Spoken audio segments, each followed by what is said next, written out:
क्या आप भी ये सोचकर आयुर्वेदिक दवाओं का इस्तेमाल करते हैं कि आयुर्वेदिक दवा बिल्कुल नुकसान नहीं देती है और इसका कोई भी साइड इफ़ेक्ट नहीं होता है? तो आप रुकिए ज़रा, आप गलत हो सकते हैं। हर कुदरती चीज़ सिर्फ फ़ायदेमंद हो, ये ज़रूरी नहीं है। कुछ आयुर्वेदिक दवा ऐसी है, अगर आप इसका इस्तेमाल गलत तरीके से करते हैं या लंबे समय तक इसका इस्तेमाल करते हैं, तो आपको इसका बहुत बड़ा साइड इफ़ेक्ट हो सकता है। और कुछ आयुर्वेदिक दवा का साइड इफ़ेक्ट इतना ख़तरनाक है कि ये आपकी किडनी और लीवर को डैमेज कर सकती है। मैं आपको इस वीडियो में वो आयुर्वेदिक दवा के बारे में बताने वाला हूँ जिसके साइड इफ़ेक्ट बहुत ही ज़्यादा है। बस आपको वीडियो को आखिरी तक देखना है। सबसे पहले ये मिथ क्लियर कर लेते हैं कि हर आयुर्वेदिक मेडिसिन सेफ़ हो, ये ज़रूरी नहीं है। कई आयुर्वेदिक मेडिसिन में हैवी मेटल्स होते हैं, जैसे लीड, मर्क्यूरी और आर्सेनिक, सल्फर। ये कुछ ऐसे रसायन हैं जो कई आयुर्वेदिक मेडिसिन में मिलाए जाते हैं, जो हमारे शरीर के लिए जहरीली हो सकते हैं, जिसे रसाशास्त्र कहा जाता है। इनका गलत खुराक और लंबे समय तक इस्तेमाल करना सीरियस हेल्थ प्रॉब्लम को जन्म देता है। और कुछ आयुर्वेदिक दवा तो ऐसी है जिसके इस्तेमाल से आपको नशा भी हो सकता है और गलत डोज और बिना आयुर्वेदिक एक्सपर्ट या डॉक्टर के सलाह लिए लेने से आपको उसकी लत लग सकती है। वो भी सब दवा का नाम और उसके होने वाले साइड इफ़ेक्ट आगे वीडियो में डिटेल में आपको बता दूंगा, ताकि आपको इसके बारे में अच्छी खासी जानकारी मिल जाए। ऐसे तो आयुर्वेदिक दवा की कई दवाइयाँ हैं जिनके साइड इफ़ेक्ट बहुत ज़्यादा है, सबका बताना एक वीडियो में मुमकिन नहीं है। मैं आपको वो दवा के बारे में बताता हूँ जो सबसे ज़्यादा इस्तेमाल होती है और वो बहुत मशहूर है, उसका नाम और उसके साइड इफ़ेक्ट बताता हूँ, और मैं कुछ दवाओं के नाम कोट करके बताता हूँ। अगर आप कोई भी आयुर्वेदिक दवा इस्तेमाल करने वाले हैं, उस दवा के नाम के आगे अगर रस लिखा है तो आप उस दवा का इस्तेमाल करने से पहले होशियार हो जाए, क्योंकि ये वो दवा है जिसमें रसाशास्त्र से बनी है, जिसमें हैवी मेटल्स जैसे लीड, मर्क्यूरी यानी पारा और आर्सेनिक, आयरन, कॉपर और वो तेज़ और जहरीली असर करने वाली दवा जैसे जमाल घोटा, कुचला यानी पॉइजन नट, मीठा तिलिया यानी मॉन्क हुड वगैरह ऐसी ऐसी चीज़ें मिली होती हैं। अब हम उस आयुर्वेदिक दवा के बारे में जानते हैं जिसका इस्तेमाल लोग ज़्यादा करते हैं, और वो आयुर्वेदिक दवा बहुत मशहूर है और आसानी से मिल जाती है। लेकिन लोगों को ये नहीं पता होता है, जो वो आयुर्वेदिक दवा ये सोचकर इस्तेमाल कर रहे हैं कि उनको वो दवा का किसी भी तरह का साइड इफ़ेक्ट नहीं होगा, लेकिन जब वो दवा इस्तेमाल करते हैं तो बहुत ज़्यादा नुकसान उठाना पड़ता है। पहली दवा है इच्छा वेदी रस। ये एक टैबलेट फॉर्म में आती है। ये पेट साफ करने की एक प्राचीन दवा है। ये पुराने से पुराने कब्ज़ को दूर करती है, लेकिन इस दवा को जहाँ फ़ायदे हैं वहाँ इसके साइड इफ़ेक्ट भी बहुत है। इच्छा वेदी रस में पारा, सल्फ़र और जमाल घोटा होता है, इसलिए इस दवा को सोच समझ के इस्तेमाल करना होता है। ये दवा आयुर्वेदिक में पेट और आंतों की गंदगी साफ़ करने में इस्तेमाल होती है। इच्छा वेदी रस के साइड इफ़ेक्ट की बात करें तो ये एक ऐसी दवा है जो पेट और आंतों में सूजन ला सकती है। अगर आप इसको पेट साफ करने के लिए इस्तेमाल करते हैं और अगर आपका हाजमा कमज़ोर है, तो आप जैसे ही इस दवा का सेवन करते हैं तो आपको पतली पानी जैसी जुलाब लग सकती है। अगर आपने इस दवा के खुराक ज़्यादा इस्तेमाल की, तब तो आपको पेट बहुत तेज़ दर्द देगा और साथ ही आपको जुलाब होगी। हो सकता है कि आपको ब्लड भी आए। मतली पेट में तेज़ दर्द, उलझन होना और इच्छा वेदी रस का जुलाब जल्दी बंद नहीं होता है। पतला पानी की तरह कई बार जुलाब हो सकती है। ज़्यादा जुलाब होने के कारण आपको कमज़ोरी, चक्कर, ब्लड प्रेशर लो होना, बुखार आना, बदन में दर्द करना जैसे सिम्टम्स दिख सकते हैं। अगर आपको इच्छा भेदी रस के साइड इफ़ेक्ट से बचना है तो आप पहले गुनगुने पानी का इस्तेमाल करें, और फिर भी इसका जुलाब नहीं रुकता है तो जल्दी से डॉक्टर के पास जाएं। अगर आपने इच्छा वेदी रस को ज़्यादा डोज इस्तेमाल की है, तब तो आप बिना देरी किए डॉक्टर के पास ही जाएं, वरना आपको ब्लड की जुलाब हो सकती है। वैसे जुलाब होने की वजह इस दवा के इंग्रेडिएंट ही है, जैसे पारा और जमाल घोटा। तो इसके असर को शरीर से कम करने के लिए आपको डॉक्टर के पास ही जाना होगा। कोई ऐसा तरीका नहीं है कि आप इसके असर से बच सके। एक ही तरीका है कि आप इच्छा वेदी रस का इस्तेमाल ही ना करें तो बेहतर है ये आपके लिए। अगर आप इसका इस्तेमाल ही करना चाहते हैं तो आयुर्वेदिक डॉक्टर या एक्सपर्ट की सलाह से ही इस्तेमाल करना, वरना आपको बहुत बड़ा साइड इफेक्ट हो सकता है। इच्छाभेदी रस के साइड इफेक्ट अलग अलग लोगों में अलग अलग दिख सकते हैं। इसका सबसे बड़ा साइड इफेक्ट जुलाब लगना, पेट में दर्द देना, पेट में मरोड़ होना, कुछ लोगों में जुलाब के साथ ब्लड भी आ सकता है, कमजोरी, चक्कर, उल्टी होना जैसी समस्या हो सकती है। अब हम वो दवा के बारे में जानते हैं जिनको लोग इस्तेमाल तो कर रहे हैं लेकिन उसके साइड इफ़ेक्ट का पता नहीं है।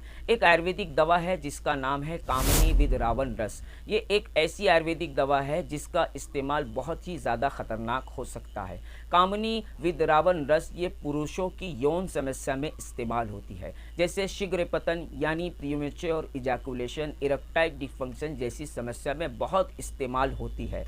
और जब से सोशल मीडिया का दौर चला है तब से लोग बिना सोचे समझे धड़ल्ले से इस दवा का इस्तेमाल कर रहे हैं। कामिनी विद रावण रस ज़्यादातर लोगों को साइड इफ़ेक्ट ही करती है, बहुत कम ही लोग होंगे जिनको ये फ़ायदा करे। कामिनी विद रावण रस में कुछ ऐसे इंग्रेडिएंट हैं जो आपके हेल्थ के लिए ठीक नहीं है, जैसे अफीम और पारा, गंधक, ये कुछ ऐसे इंग्रेडिएंट हैं जो आपके लिए ख़तरनाक हो सकते हैं। कामिनी विद रावण रस के साइड इफ़ेक्ट की बात करें तो इसके इस्तेमाल से आपको बहुत नींद आ सकती है, पूरा दिन नशे में गुजरेगा, साथ ही आपको इसकी लत लग सकती है। इसके इस्तेमाल से आपको यूरिन में प्रॉब्लम हो सकती है और आपको पेट में दर्द और जुलाब हो सकती है। कुछ लोगों में इसका असर इतना ज़्यादा हो सकता है कि वो होश में ही नहीं रहे, सिर भारी होना और होश में ना रहना, उलझन, घबराहट होना जैसी समस्या जन्म ले सकती है। कामिनी विद रावण रस का कुछ ही फ़ायदा होता है, ज़्यादा इसका साइड इफ़ेक्ट ही होता है। इसका जो कुछ भी फ़ायदा होता है वो आयुर्वेदिक डॉक्टर की निगरानी में इस्तेमाल करने से ही मिलता है। अगर आप खुद से इसका इस्तेमाल करते हैं तो बहुत ही ज़्यादा साइड इफ़ेक्ट हो सकता है। इसका सबसे बड़ा साइड इफ़ेक्ट इसका लत लगना है। इसकी लत जल्दी छूटती नहीं है। मेरी बात मानो तो इस दवा को आप इस्तेमाल ही ना करो, यही में आपकी भलाई है। अगर आपको इसकी लत लग गई है तो जल्दी डॉक्टर से पास जाए, क्योंकि लंबे समय इसका इस्तेमाल किडनी लीवर पे पड़ सकता है। ये आपकी किडनी, लीवर और प्रोस्टेट में सूजन कर सकता है। कुछ मामले में ये लीवर किडनी को बहुत नुकसान दे सकता है। ये आपके लीवर और किडनी को डैमेज भी कर सकता है। अगर आप एक समझदार इंसान हैं तो कामिनी विद रावण रस इस्तेमाल करने से पहले आयुर्वेदिक एक्सपर्ट या डॉक्टर की सलाह ज़रूर लेंगे। दोस्तों, ये कोई समझदारी नहीं है कि आप कोई भी दवा बिना डॉक्टर एक्सपर्ट के सलाह के इस्तेमाल करें। मेरी नज़र में ये समझदारी नहीं है। अब आप सोचोगे कि मैं सिर्फ 2 ही आयुर्वेदिक दवा के साइड इफ़ेक्ट बताया, बाकी दवाओं को कैसे पहचानें? मैं आपको 2 तरीका बताता हूँ। पहला, आप दवा के पीछे जहाँ इंग्रेडिएंट लिखे होते हैं उसको आप हैवी मेटल्स जैसे लीड, मर्क्यूरी और आर्सेनिक, सल्फ़र, आयरन, जमाल घोटा लिखा दिखे तो आप उस दवा को इस्तेमाल ना करें, और अगर करना है तो पहले आयुर्वेदिक एक्सपर्ट या डॉक्टर की सलाह से ही इस्तेमाल करें। दूसरा तरीका है कि आप कोई भी आयुर्वेदिक दवा के आगे रस लिखा देके तो समझ जाना इस दवा में हैवी मेटल मिले हैं जो रसा शास्त्र से बनी है। यही वो आयुर्वेदिक दवा है जिसको आपको इस्तेमाल से पहले आयुर्वेदिक डॉक्टर से पूछ के ही कोई दवा का इस्तेमाल करें, यही आपके लिए बेहतर है।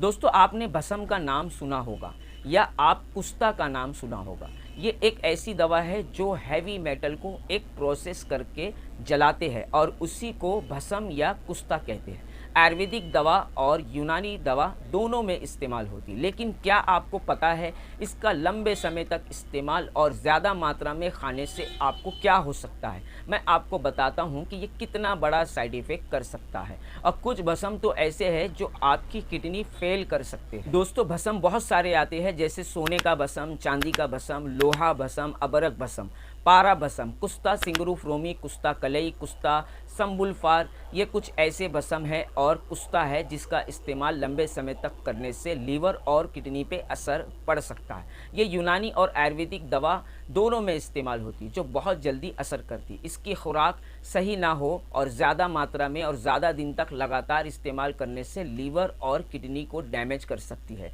इसलिए इसका इस्तेमाल बिना आयुर्वेदिक एक्सपर्ट, यूनानी एक्सपर्ट या डॉक्टर की सलाह के इस्तेमाल नहीं करना चाहिए।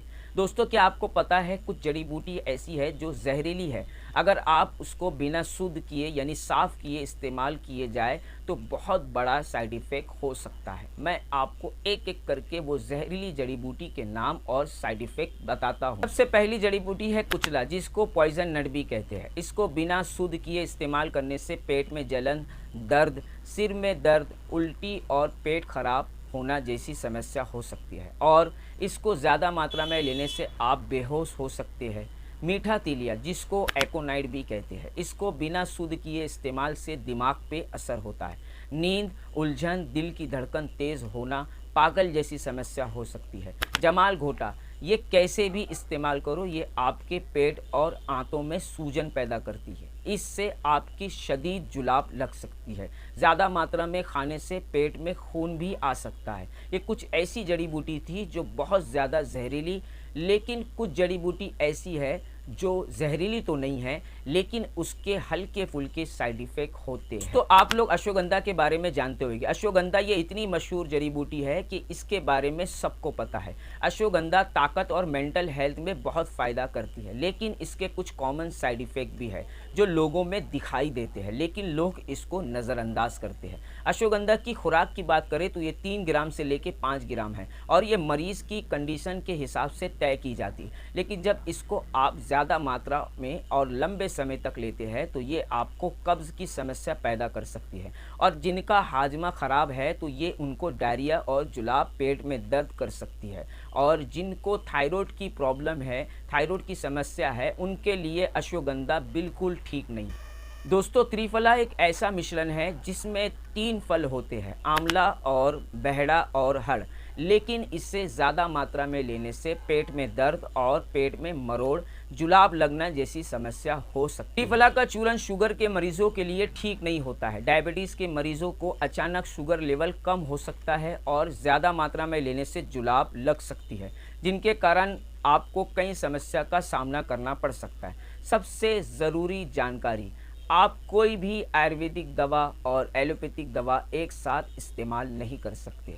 इसमें आपको साइड इफ़ेक्ट हो सकता है। आप अपने फैमिली डॉक्टर से सलाह ज़रूर लें, इसके बाद ही कोई दवा का इस्तेमाल करें। यही तरीका आपके लिए सही है और आपका इसी में भलाई है। आयुर्वेदिक और यूनानी एक प्राचीन और वैल्यूएबल साइंस है। इसका मतलब ये नहीं कि आप इसको कैसे भी और बिना जानकारी के इस्तेमाल करें।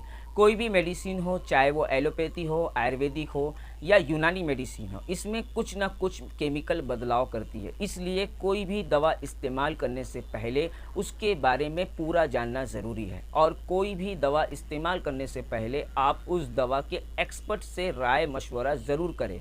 ये वीडियो में आपको मैंने कुछ ही दवाओं के बारे में बताया हूँ। मैं इसका दूसरा पार्ट भी बनाऊंगा जिसमें कई जड़ी बूटी के साइड इफ़ेक्ट की जानकारी दूंगा, ताकि आपको ये समझ आ जाए कि हर दवा सेफ़ नहीं होती है। अगर ये मेरी वीडियो आपको पसंद आए तो अपने फैमिली मेम्बर, दोस्त यार को शेयर करें। मेरे चैनल पे नए हैं तो उसको सब्सक्राइब करें और बेल आइकन को दबाना ना भूलें।